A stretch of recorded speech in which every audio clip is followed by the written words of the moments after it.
Okay, good afternoon, everyone, and welcome to Praxis Peace Institute's Planetary Pause series. Not the closed captioning. So today we're meeting a little bit later than usual, but I think everyone got the timing right, which is wonderful. So welcome, I'm Georgia Kelly, the director of Praxis, and today we are most fortunate to have one of our favorite speakers back with us, Norman Solomon. And his topic today is twin imperatives: defeat neo-fascist Republicans while advancing a progressive agenda. So we have our work cut out for us. And as many of you know, Norman is a former associate with the Center for Investigative Reporting. He is a longtime associate of the Media Watch Group FAIR, and he is the author of a dozen books and the founder of the Institute for Public Accuracy, a consortium of policy researchers and analysts. A full-length documentary film narrated by Sean Penn was based on his book, War Made Easy.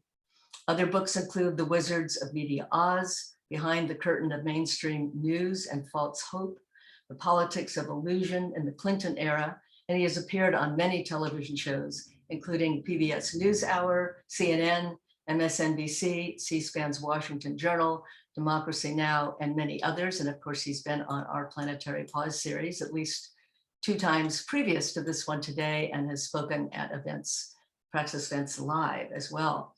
So welcome, Norman. We're very happy to have you with us today. Well, thanks, and very glad to be here. I was thinking today again about how mass media create such a lot of static, and it interferes with our capacity to communicate with each other, which is really essential, and to learn from each other, which is what Praxis is all about, as I understand it. Because if we rely on what comes down from on high, of course, by omission and commission, we get a lot of distortions. It's sort of like that old saying, who are you going to believe, me or your own eyes? In a lot of ways, the mass media here in the United States tell us to discount what we see all around us. Somehow, the status quo isn't so bad, or that income inequality isn't intolerable, which on any moral basis it is, that the environmental crisis is not a super emergency, which it is, and on and on. And these days, of course, it's hard to defend the idea that the status quo is acceptable. And in a way that I think brings us to the dual question that is the title of our discussion more or less today, which is, on the one hand, not to be nostalgic about the Republican Party of 10 or 20 or 30 years ago, but it is far worse than it was decades ago.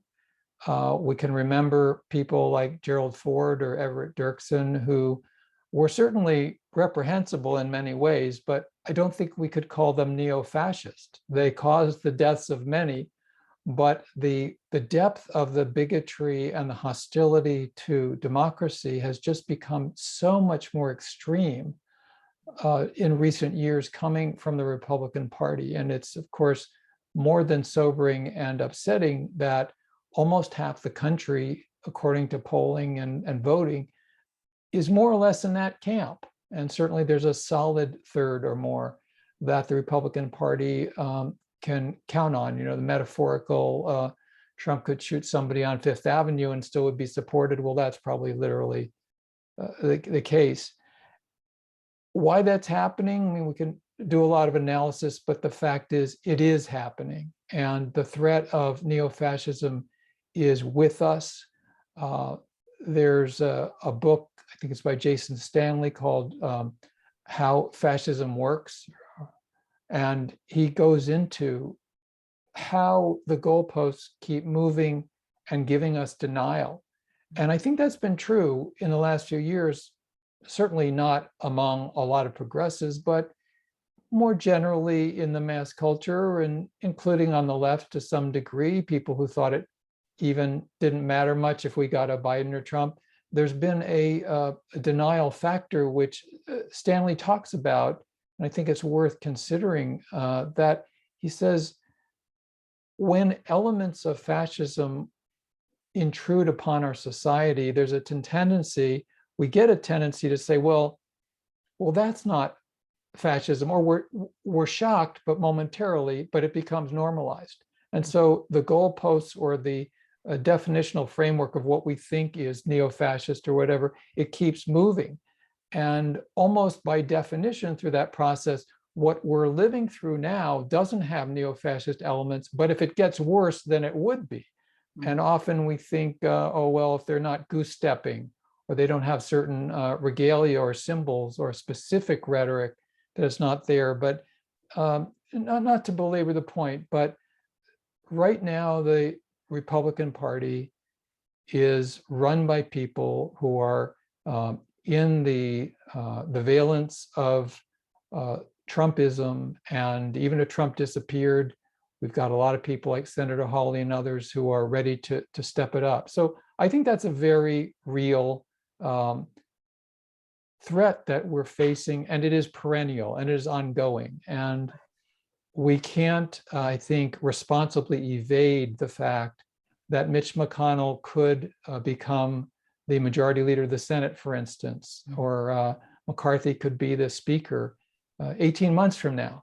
And what that would entail would be horrendous, whether we talk about further degrading the Supreme Court or many other aspects of domestic and foreign policy that we think about and care about.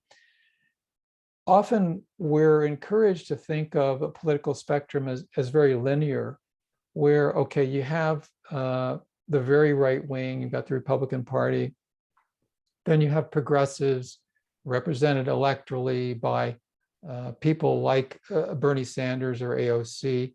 And we're encouraged to believe that, well, if you really want to be successful electorally, then you're going to have to find a middle ground. You're going to have to defeat the right wing by staking out a middle ground position or a centrist liberal position to make it possible to defeat the right wing. And that's very logical, but I think for the most part is false.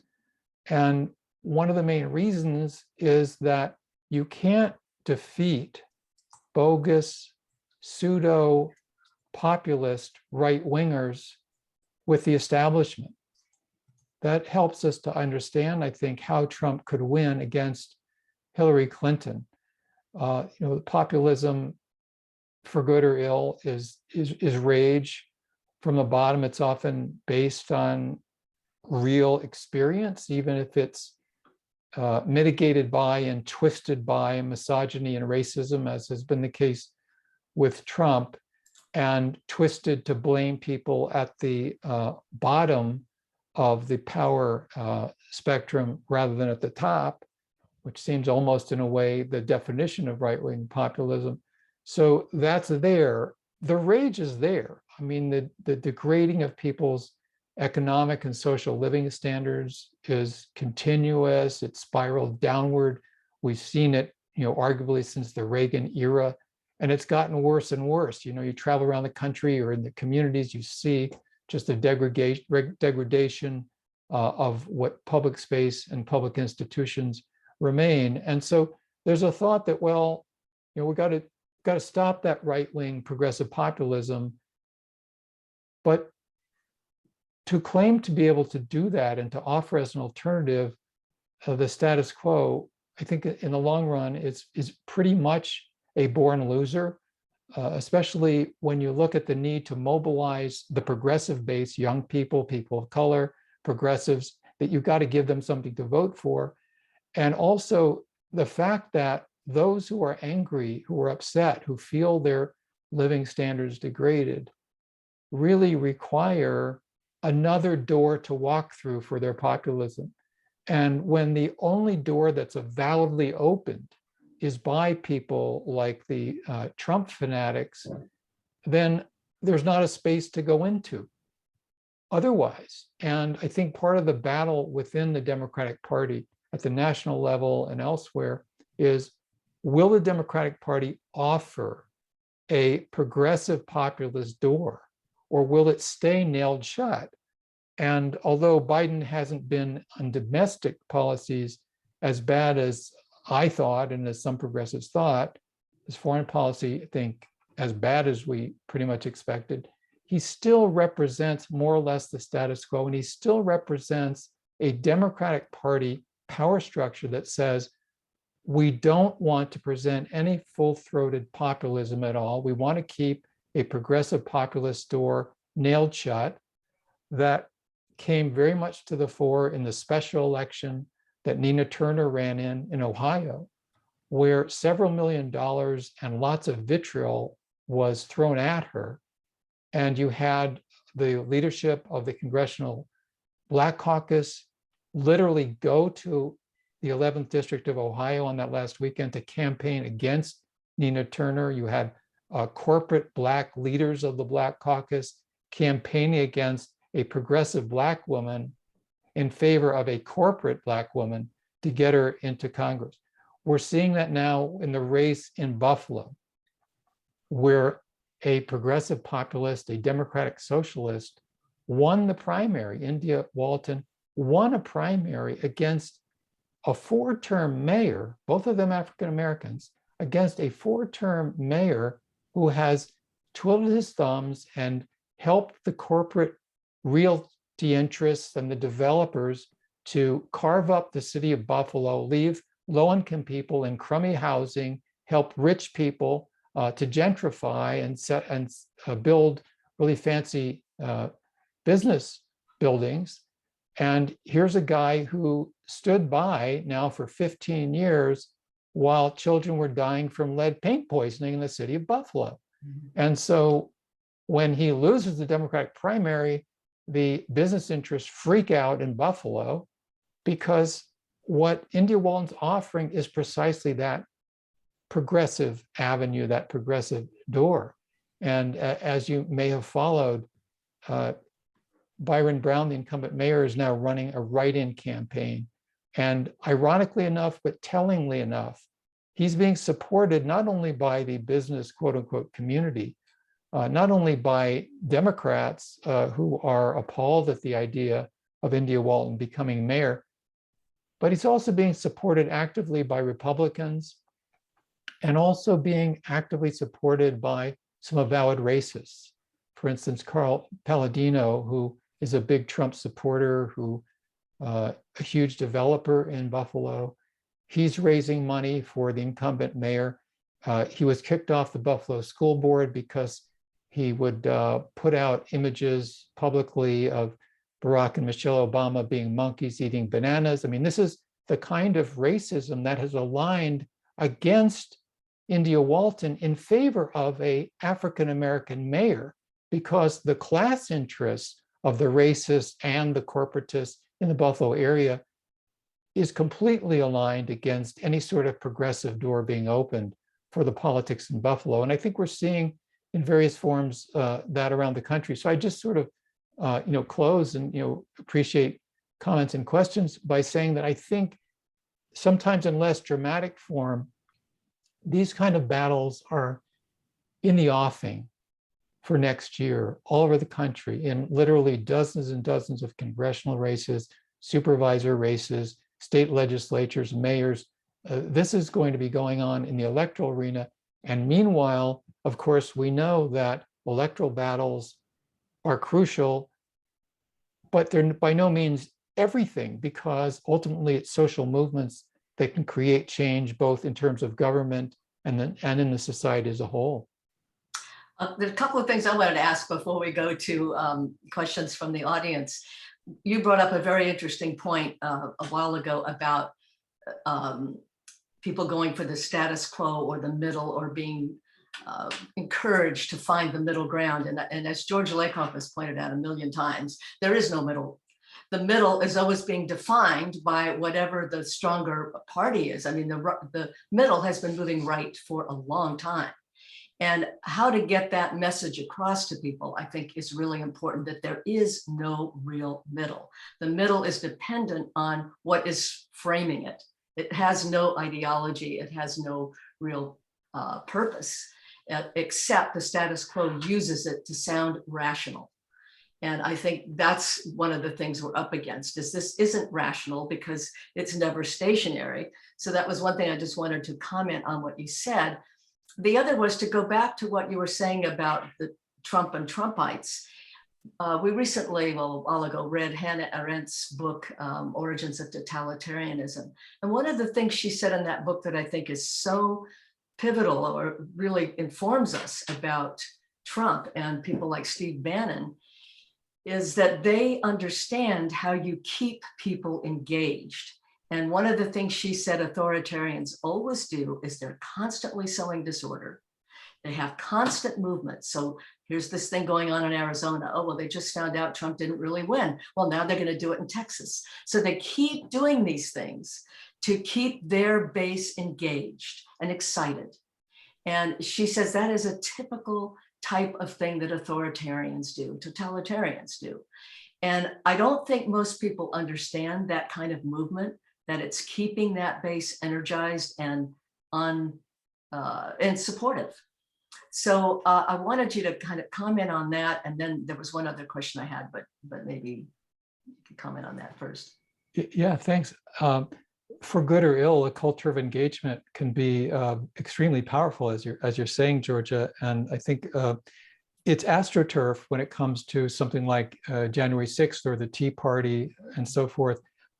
But it can be made real. It's sort of a synthetic, phony, grassroots astroturf thing, seeded usually by gazillionaires, billionaires, literally, and progressives and people who want to create what Antonio Gramsci would talk about is a different kind of a culture, a different kind of engagement, so that what people consider to be common sense really shifts from reinforcing the status quo to a kind of activist humanism. I think that requires those of us who identify as being progressive to find better ways to engage people, to create a culture which is against the grain of mass media, of commercials, of all of that monetizes and commercializes as much space psychologically and geographically as possible, but to create our own space. I know, Praxis has been so pathbreaking in terms of co-ops and what they mean and what they can mean. And across the board, if we can do that more effectively, I think that will even strengthen progressives. I think creating the culture to the extent we have has been a very important set of sensibilities, music, art, drama, filmmaking, poetry, writing, nonfiction, fiction, all of that and more is part of that tapestry that we need to weave. And as part of the tool, which I think goes to this point about the middle, is part of the toolbox has to do with the language that we're encouraged to use. As Jesse Jackson said long ago, when they define you, they can confine you. Mm. And it's very true in terms of labels, in terms of who we are or are not, rather than it being a horizontal definition. It could be, on down from on high or powerful media telling us. And also the language that we use, sometimes we internalize because it's so ubiquitous, it's coming at us all the time, like water or a fire hose on a stone, depending how you look at it, middle or centrist or moderate.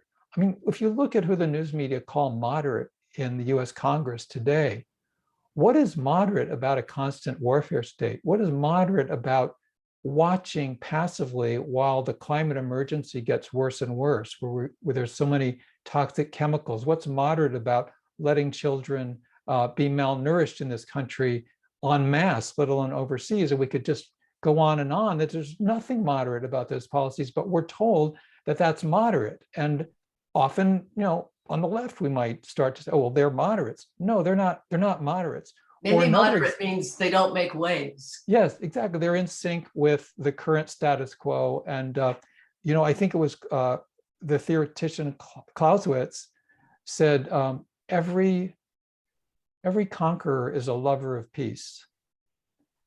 If the power structure has a boot on the neck of people, they want peace. And I would say, unfortunately, that's a case in terms of what's happening in Palestine. The Israeli government wants peace in Gaza.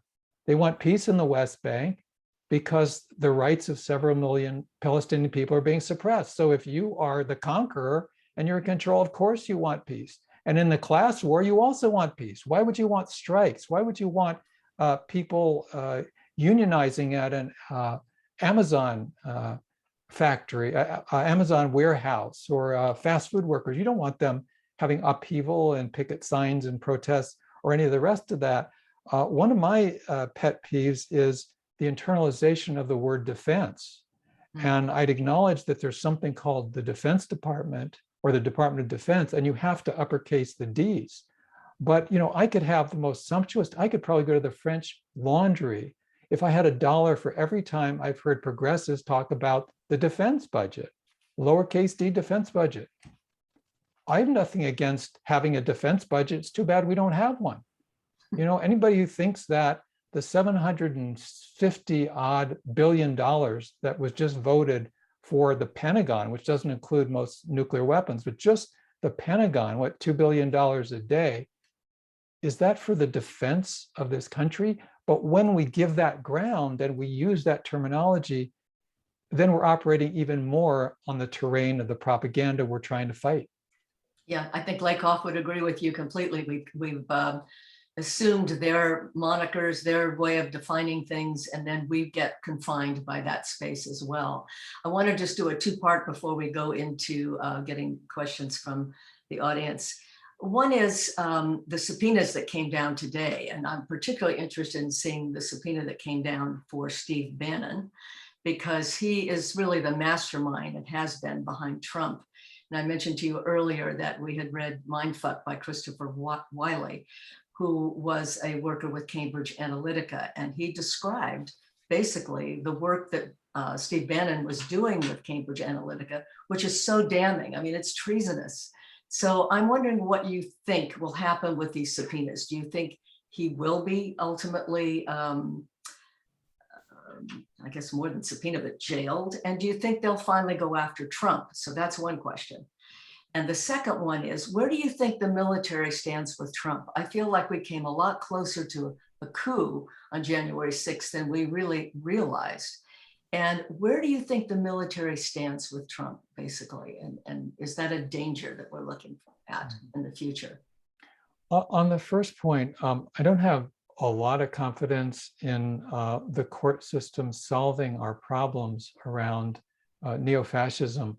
I hope that some of the Trumpism can be indicted. I think that would be great. I think it's Fulton County in Georgia also looking at the notorious phone call from Trump. Can you get me enough votes to win the electoral votes in Georgia? That sort of thing. And I think we should support all of that sort of prosecution.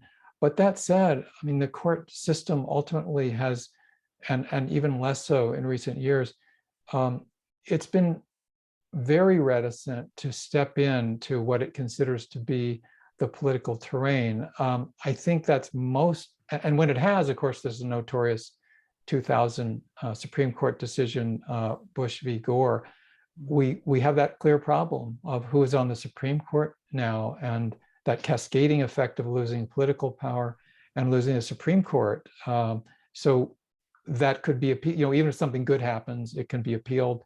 Not to be overly pessimistic, but it's just hard to know. I mean, this is ultimately, unfortunately, a political problem. And we know that if not balkanized, at least you've got the state of New York and California, you have Oregon, Washington, and several other blue states, but then you have all of these red states that has a different mentality.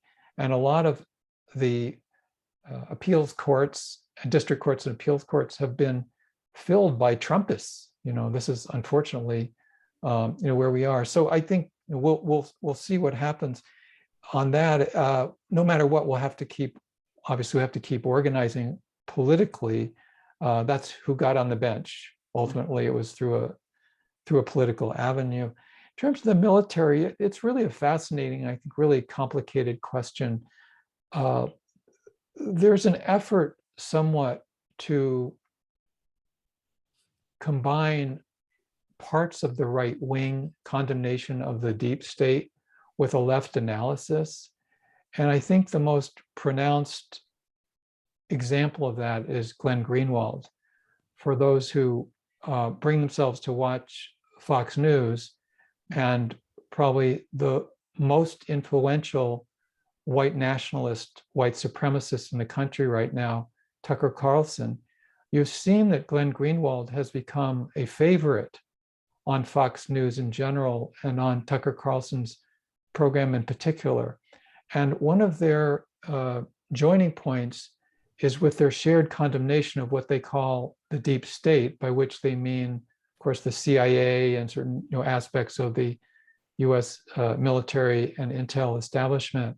And I think it's a cautionary tale, because what Greenwald is doing is making common cause with white racists. Mm-hmm.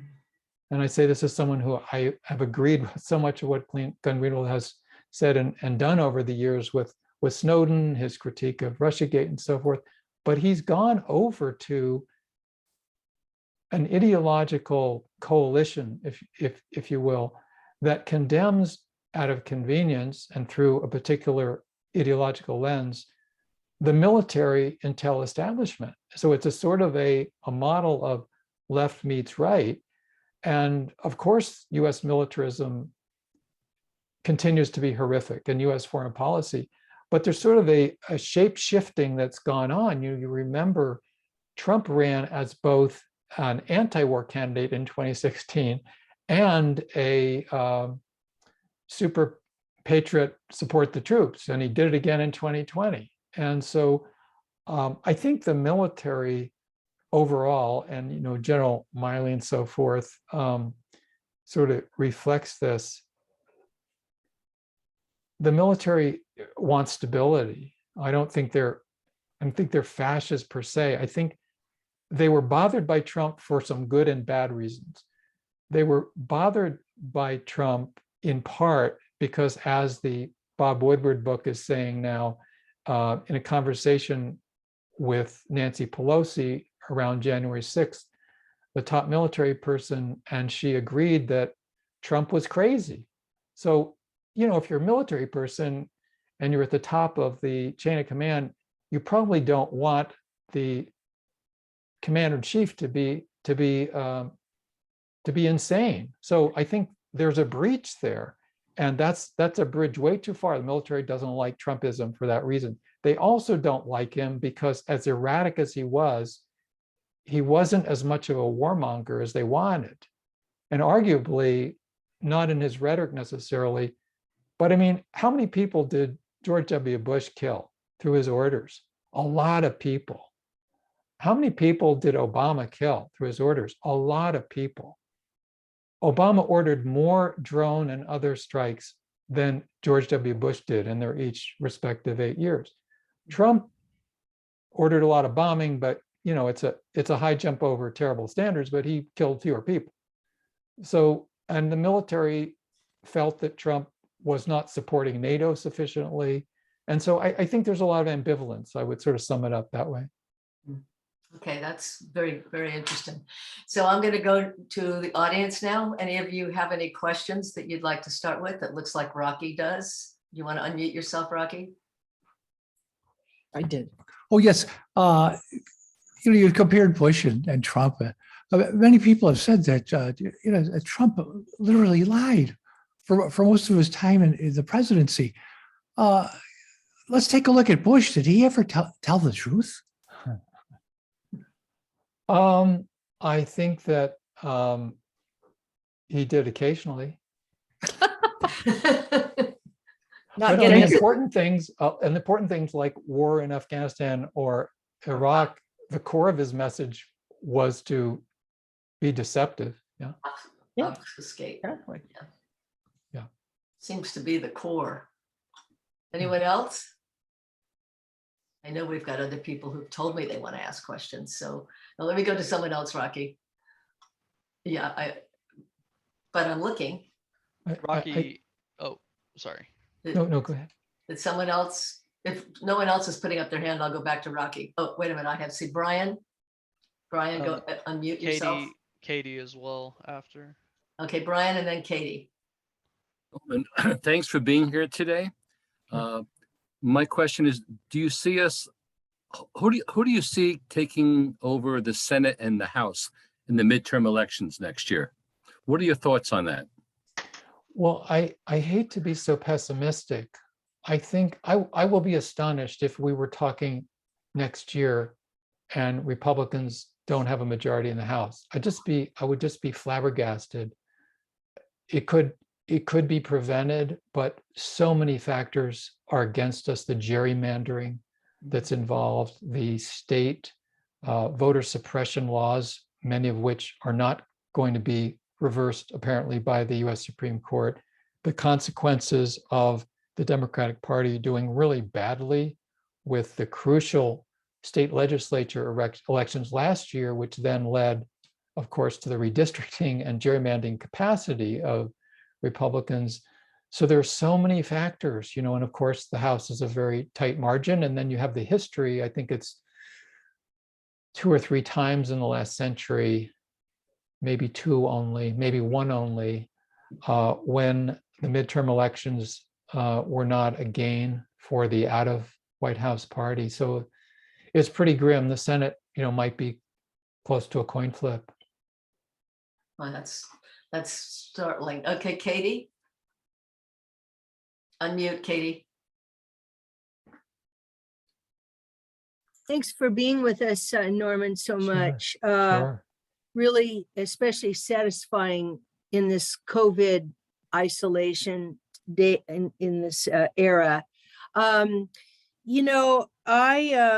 I liked when I was really struck when you said we need to find better ways to engage people.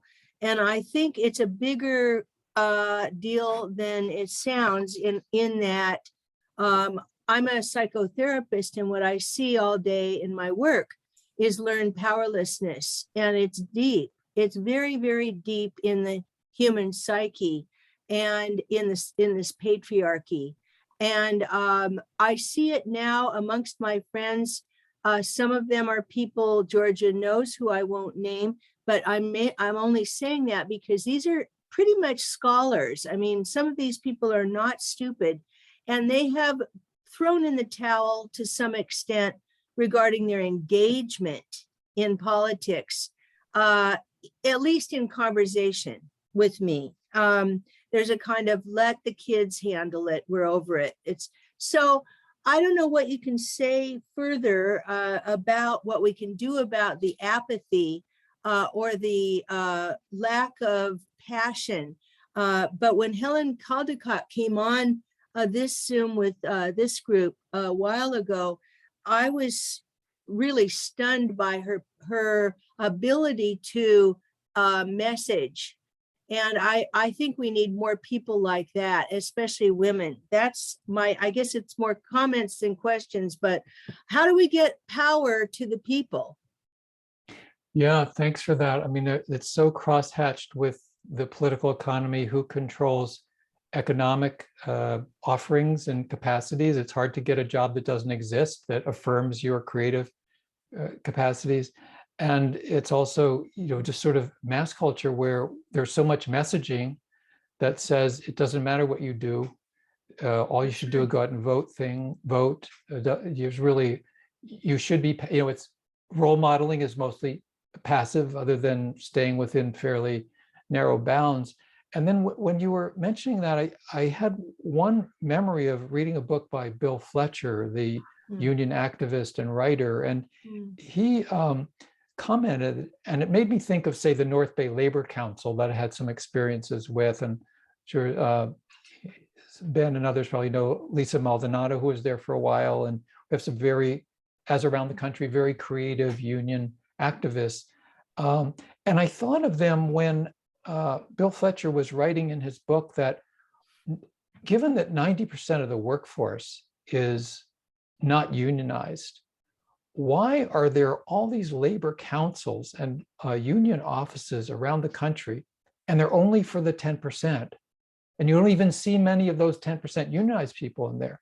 Why can't unions, with their resources and the space they have, be open to all workers, just to say, we're in this together, and if you want to come here and talk and have discussion groups and shoot pool or whatever, this is for us. We need to create our own space. So we're affirming each other, we're listening to each other, we're problem solving and discussing. how we can do things together. And I think it's a small but important example of how our creativity has been dumbed down. Our imagination dumbed down. has been reduced. Our imagination, we can watch Star Wars movies, imaginations. We don't have imaginations for how people who work for a living can talk to each other and organize together. And of course, some great organizing is happening in spite of the mass media, in spite of I would argue, in spite of the Democratic Party hierarchy. We know where Fight for 15 came from. It came from people who thought outside the box. It came from a socialist who was elected to the Seattle City Council, and others who said, Fight for 15 is, minimal. It's really going to that challenge, and I believe it's really hard for us because, and COVID makes it worse. Economic depression is a roll of the dice because you can have the New Deal, or you could have the fall of the Weimar Republic. I mean, we got lucky here with the 30s in the US. Germany got very unlucky. But you could have people who deal with economic adversity, but it's a heavy burden. And we've got the pandemic, we have an environmental emergency and all that. And so we go to the precept that, and I think, again, this was it Gramsci in prison under fascism, pessimism of the intellect and optimism of the will. And we have so many good reasons for pessimism of the intellect, but it's the optimism of the will that's always created anything worthwhile. And clearly we need that now. Very well put. The optimism of the will juxtaposed to the pessimism of the intellect. I'm going to go to Ben Boyce and then Mike Winston. And just before, can y'all hear me, Georgia? My Zoom's messing up, so I'm going to leave and rejoin. Just Okay, I'll let you back in. Ben? Hi, Norman. Hi, Good Ben. to see you. Good to see you again. Thanks for name checking the Labor Council. We put a lot of work into the recall, and it apparently paid off. But I wanted to direct to you a media question, because I get most of my media now through basically mainstream media, clipped and commented on YouTube shows like The Majority Report, and there's a few other good ones. So the thing that I'm, for me, I come away with this real strong sense that the current generation of Democratic leadership is politically incompetent, and that somehow there's never a fight back against the media framing of what's happened with their own presentation. This infrastructure reconciliation bill, which for me is sort of the top line political item, because the consequences of that will be enormous. But one of the things that causes a negative reaction in the public is the convention. Whenever you talk about one of these federal program proposals, like the infrastructure reconciliation plan, is it's in a 10-year cycle. So you hear this negotiation originally began with Bernie Sanders saying, we need $6 trillion to rebuild the social and physical infrastructure of this country. Joe Biden, in his next statement, revised it down to 5. Joe Manchin, a few months ago, even said 4. I don't know what happened with that. Then the offer was 3.5. So at least they didn't start off negotiating themselves at the bottom. But if this had been done in April, rather than this months of negotiation, it kind of looks like their reconciliation bill, which is really the meaning is really, if Biden's administration is going to succeed, he's going to have to pass this. Why does the media present it as, oh, well, we're going to, this is a tremendous amount of money. Why don't they break it down and annualize it? What is the reason for that convention? I'm curious. Yeah, and maybe it could be sold better from the Democratic Party leadership. Right. That's sort of, I think, the top line number of, and as you say, $3.5 trillion over a period of time. Be $350 a year. And of course, the New Deal in those dollars in the 30s, that looked like a lot too, and we're still benefiting, from the New Deal. It's, I think, a fascinating question of some real value, as you put it.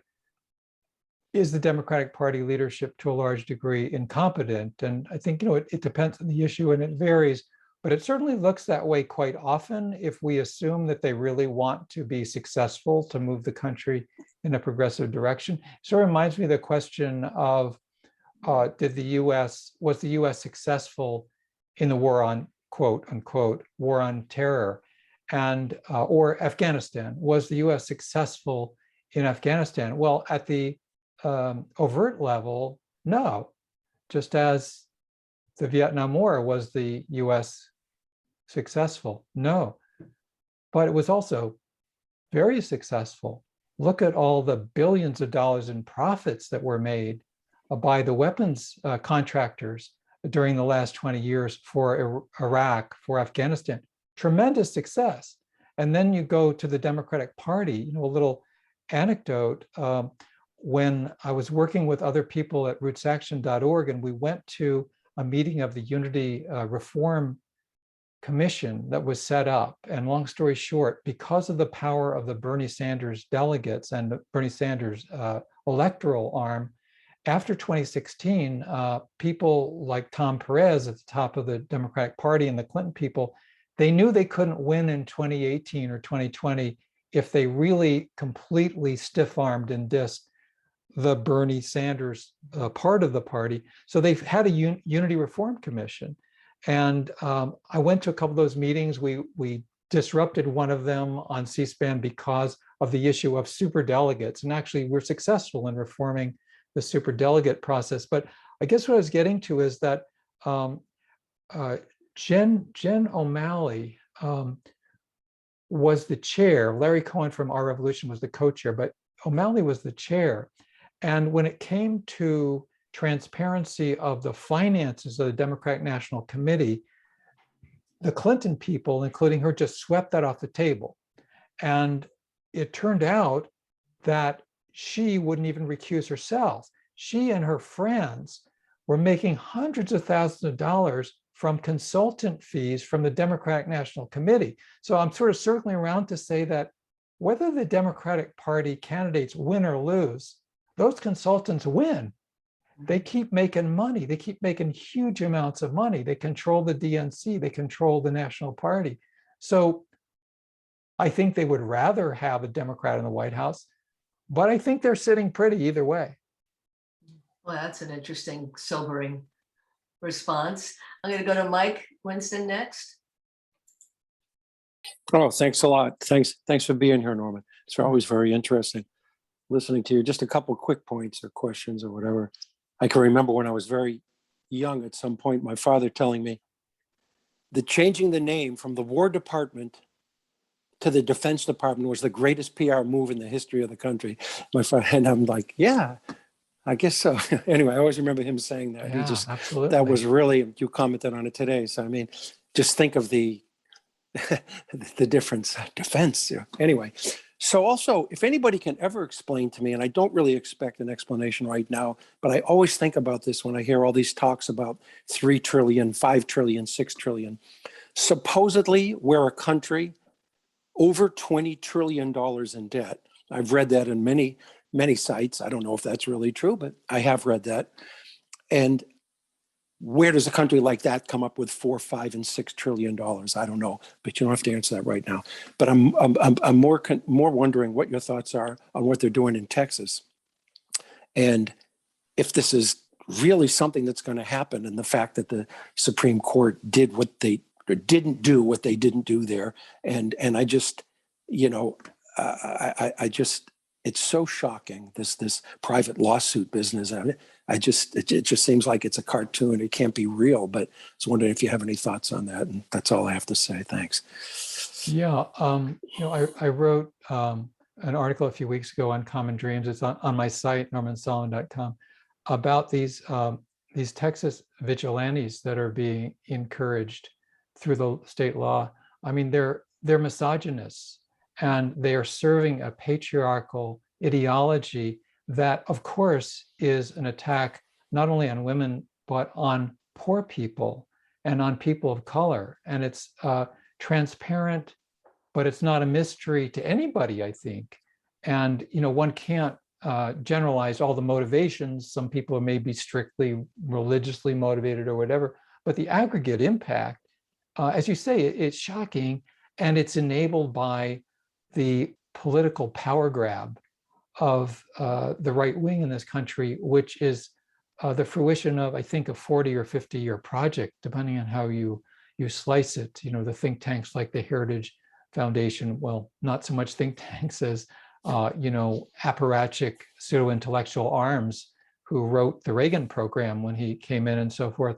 And when you dig down in the 50s and 60s, when some extremely wealthy people saw their absolute hammerlock over the politics of the country beginning to slip away, they hit the panic button and they built an intellectual and funding superstructure like the Bradley Foundation, Olin Foundation, and so forth, and began to pour money in to make possible exactly the results that we're seeing now in Texas. The only way to counter it is to organize power more effectively. There's a wonderful quote, not that well known, from Martin Luther King, where he says that love without power is anemic and power without love is heartless. And it's a absolutely unacceptable choice to say, well, we're into love, and so we're not that into power, or vice versa. Clearly, if you don't have both, it's going to be a disaster. And one of the things that the left, I think, to generalize, is learning the hard way, is that it's not enough just to organize even in the streets. When we're protesting in the streets, we're demanding changes that ultimately have to be implemented by government. And if we can't win at the ballot box, then we're screwed. Yeah, well, that brings up the other point. Is there any way to deal with, I'm going to go to Brian probably last, but I wanted to ask this before we finish. We know that, again, in the districts where there are poor people or minority groups living, that there are not going to be enough places for them to vote, or there won't be enough areas where they can actually register their vote. So is there any way we can get in front of that and look at those districts and say, we need to get more voting booths to this district, that district? Is there any way that could be looked at now, so that when we get to the midterms next year, we know that those districts have enough voting booths? Is there any way to do that? As I understand it, it's a battle state by state and county by county. One of the travesties is that the federal government, for the most part, has a hands-off treatment of elections, and they're left to the states. And then when you have, to be broad brush, when you have some states run by dangerous nutcases like the governors of Texas and Florida, who are racist and misogynist to boot, and anti-immigrant xenophobes, then it's just an uphill battle. It's gonna have to be struggled about like crazy, from the bottom up. Also, I think turnout is just so crucial, and it goes to some of our earlier discussion about the Democratic Party leadership, such as it is. They're courting this fairly small, Right. disaffected Republican vote, Yeah. or what used to be called the Reagan Democrats. And yet the demographics are younger people who vote overwhelmingly for Democrats and against Republicans, people of color who vote overwhelmingly for Democrats against Republicans, and others who are at the oppressed end of the power structure, but relatively little resources going to get them to turn out. And we'll remember on election night last November, it just looked really grim in Michigan and in Pennsylvania till the Detroit numbers came in, until the Philadelphia numbers came in. And so the turnout is just going to be the crucial issue, I think. Yeah, that, and maybe people working more on the local level, almost precinct by precinct, or people coming in to work with people in areas where they need outside help. I'm going to go to Brian, and I'll end with Linda. Brian? Just a quick comment and a quick question. Norman, are you aware that 142 House members this week voted to cut the military war machine budget? Yeah, out of the 400, was that the 10% cut or? Yeah. Mhm. Yeah.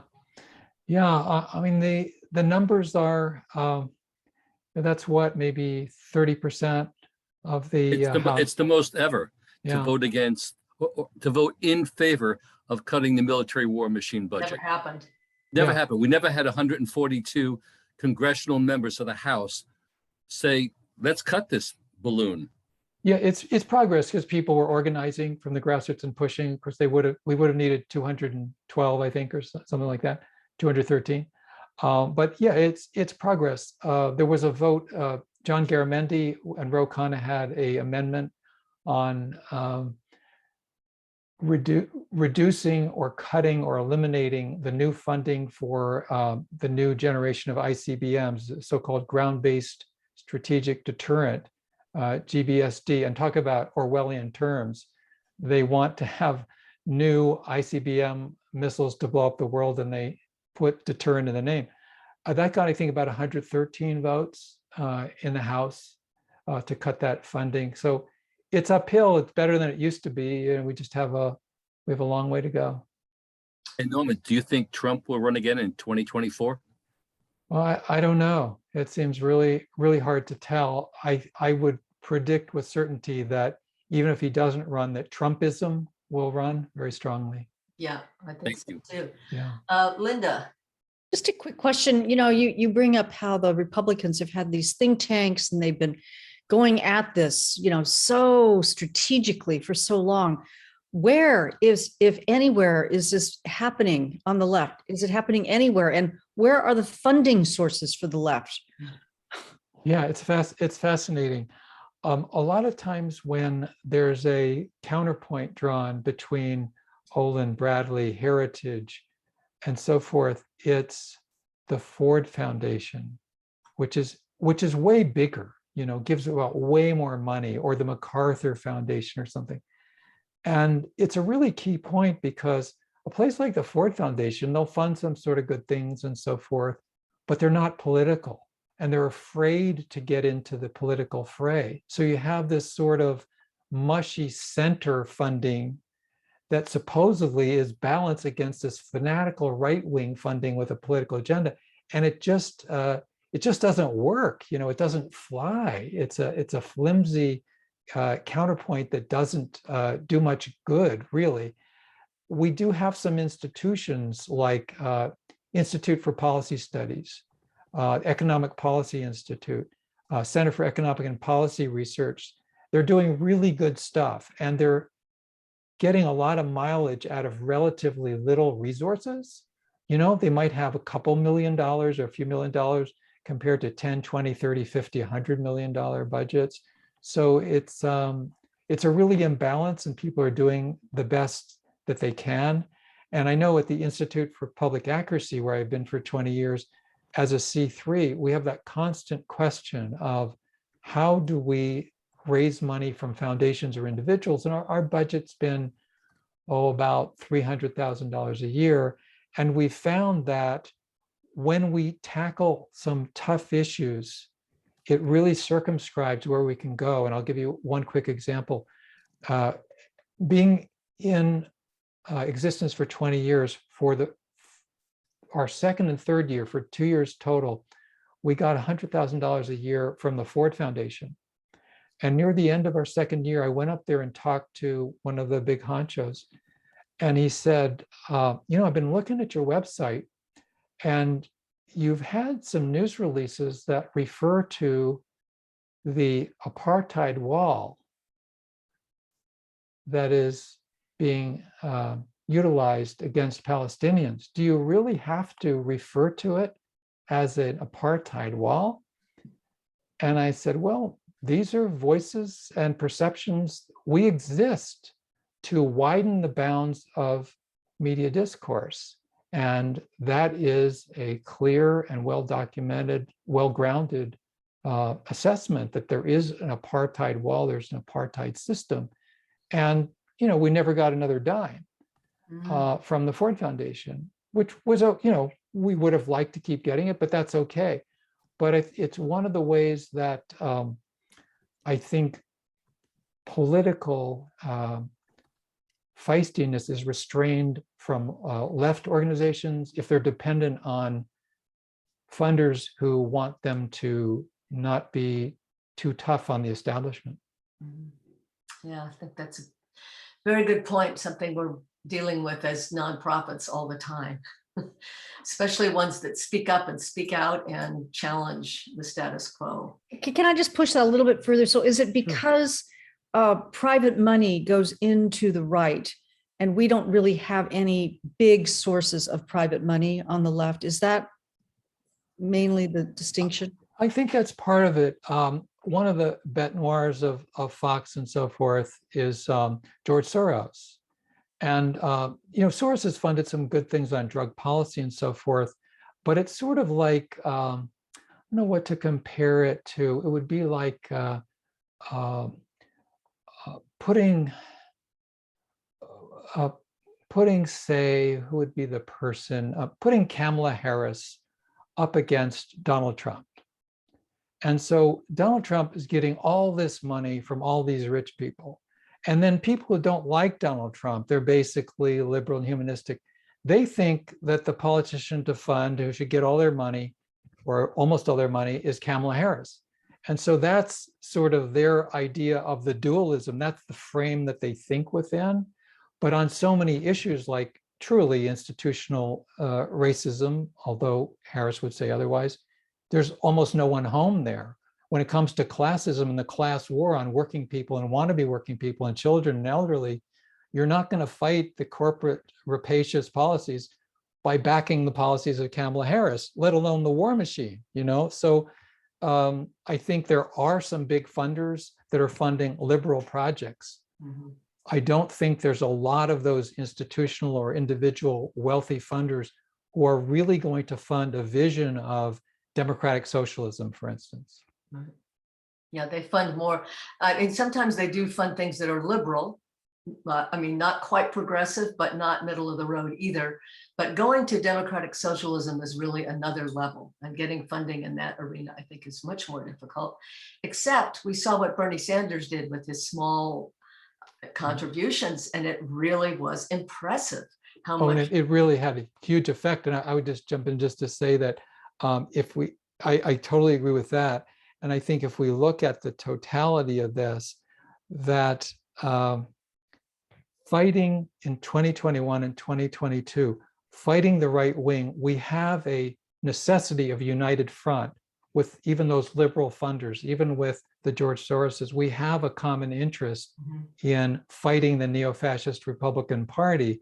But that said, as I was also referring to, if we can't promote an authentic progressive populist movement, then it debilitates or limits our ability to effectively fight the right, let alone create the kind of society that we want. Right. And definitely. I think we're just about at the end, but it looks like Lori would like to, if you can ask a quick question, I will call on you. And then we'll close. It is a quick question. I basically feel that I agree with everything that you're saying, Norman, especially on the point of apathy and collaboration. I think the Democratic Party has been hindered tremendously by the fact that the pandemic has been upon them for 2020 and 2021.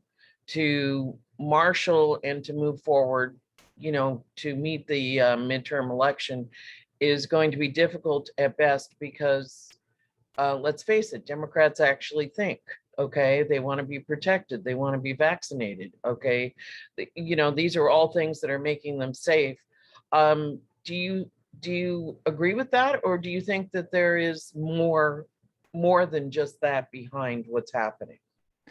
I think there's more than the pandemic that has been a negative constraint on the Democratic Party, but I certainly agree with you that since Democrats, when there's progressive, positive mobilization, require a lot of face-to-face, require a lot of community organizing and interaction and so forth.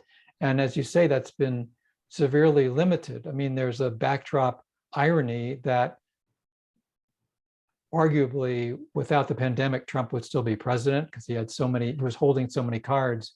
And, of course, every death has been awful. But on the other side of that, so to speak, the pandemic has really harmed our organizing capacities. There's no doubt. I agree with that. And you add to that unfortunately, many Democratic parties are not healthy in terms of just relations and as institutions and so forth. They're closely held from the top down. They were encouraged basically to do what we're told and go out and raise money and get out the vote. And to be very brief about it, you may have heard that Democratic Socialists won the chair of the Nevada Democratic Party. And what is about to hit the news, I think, is that the entire Democratic Party establishment is basically torpedoing the Nevada Democratic Party because they no longer control it. And that's really sad. Oh, that is sad.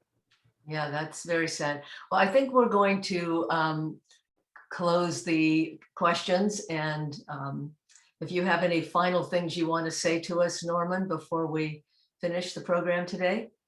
Well, thanks to everybody for being part of this conversation. It's really such a long process. It's a, inch by inch. It's like we do the work of ants, ANTS. We get up every day and we try to move forward in a positive way. And it certainly can be discouraging, but I believe that these kinds of discussions and activism and organizing, it's really literally our only hope, and it's a real hope. Mm-hmm. Well, thank you so much, Norman. Every time you come, you're giving sober information as well as encouraging us. So I think both are needed. And I want to thank you so much for being with us today. And I hope to see you soon. Thank you, Norman. Fantastic. Okay, Come back thanks, again everybody. real soon. Yeah, where do you get the Zen, Norman? Because that was really calmly talking about a lot of depressing stuff. Well, it's sort of every day at a time, I guess. I appreciate the chance to talk with y'all. Yes, thank you again, Norman. Hope It's to been see you back a real wonderful soon, hour. Norman. Okay. Yeah, in real Thanks. life. Okay. Okay, Take stop care. the I posted recording.